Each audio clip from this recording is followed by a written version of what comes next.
ANC Secretary General Fikile Mbalula has called for maximum restraint over the comment of the SACP General Secretary Solly Mapaila. The SACP General Secretary has been critical of the ANC's decision to include the Democratic Alliance in the Government of National Unity. Tensions between the ANC and the SACP are palpable due to the GNU agreement, which the SACP views as a sellout agreement. Mbalula also says NEHAWU will withdraw its legal action against the party's KwaZulu-Natal Secretary General Bheki Mtolo once he has apologized and withdrawn his comments on NEHAWU. For more on this, let's now bring in political analyst Mpumelelo Phungula just to weigh in on what is happening. Thank you so much, Mpumelelo, for your time. Let's start then with the tensions between the ANC and the SACP. I mean, the tensions were heightened this weekend when Fikile Mbalula, in fact, responded to Solly Mapaila's reference to the ANC's GNU as a sellout agreement. I mean, where do you think the real area of contention is here, and what does this then signal for the alliance?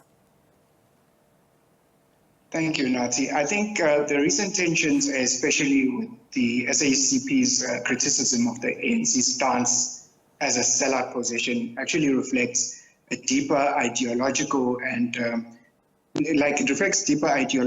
strategic differences within the alliance, the tripartite alliance, including the ANC, the SACP, and COSATU. So these tensions, I believe, are not just about the GNU itself, but it's about the broader concerns regarding the ANC's commitment to the radical economic transformation agenda, and of course its ability to balance governance and the ideological expectations of alliance partners. You would know that the SACP and COSATU are left-leaning, whereas the ANC describes itself as a broad church. Mbalula, I think yesterday, in a tweet, referred to the ANC at best as being social democrats. So I think obviously there will be a pull and push factor where the leftist forces will be expecting the ANC to show itself as a force of the left.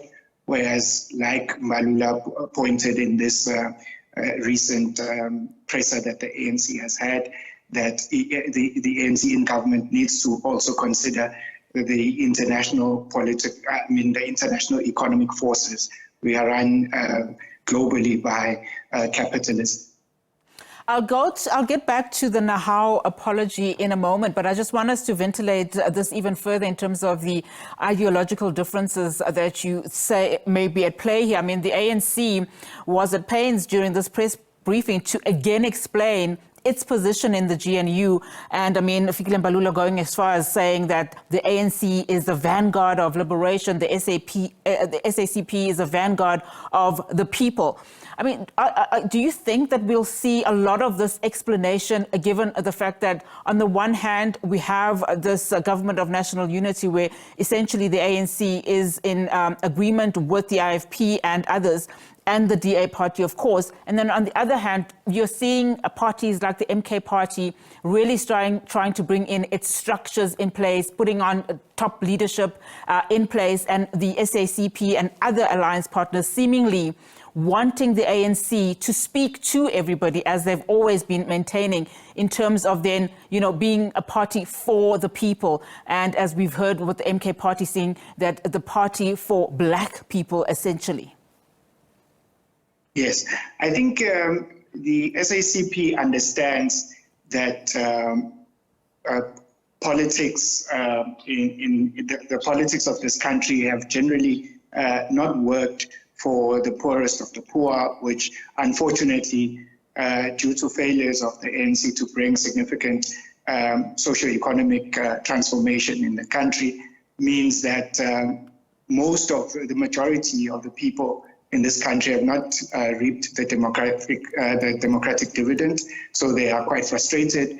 And if things continue in this way, and there's no clear programs to actually make everybody, or at least the majority, benefit from this political dispensation, then it would render the SACP COSATU irrelevant, and of course it will take the ANC out of government, especially in the context where we now have a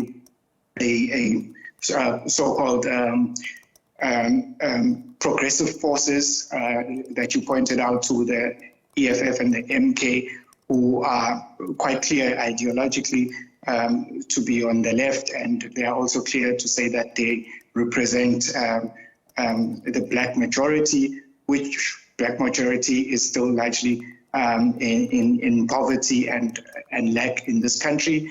In as much as we say the country South Africa belongs to all who live in it, this is not felt by the majority in this country. So I think that dynamic alone is going to cause problems for the tripartite alliance if the parties like the MK and EFF are able to get their houses in order and also unite as they have pledged to do, to actually show a strong force, to be a strong force of the left that's clearly on the side of the majority in this country. So if given that politics is about numbers, and we know that the majority are black and the majority are poor, if these guys convince that majority that they are for them, then this will surely put the ANC out of government. And just on the issue of Nahau then saying that it will drop its lawsuit against the ANC's provincial secretary in KwaZulu-Natal, Bheki Mtolo, if he issues a public apology. Again, we are seeing here allies, on a public spat, and all of these things could be handled behind the scenes in a cordial fashion. But again, KwaZulu-Natal's ANC coming there under fire from the National Party. What are the dynamics here within this particular issue? I think the problem is it's all well and good to say issues can be discussed behind closed doors or as a family within the alliance. But when you have a situation where the ideologies are so divergent within the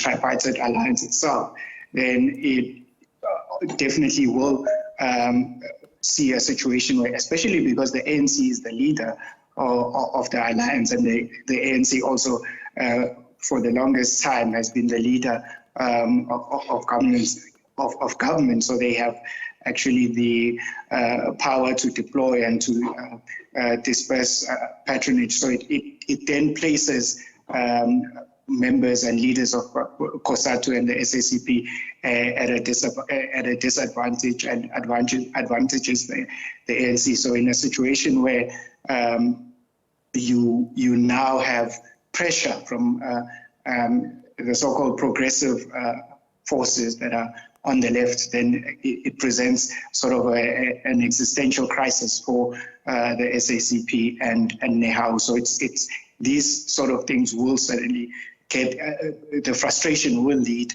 to a situation where we'll always see these struggles playing themselves out in public.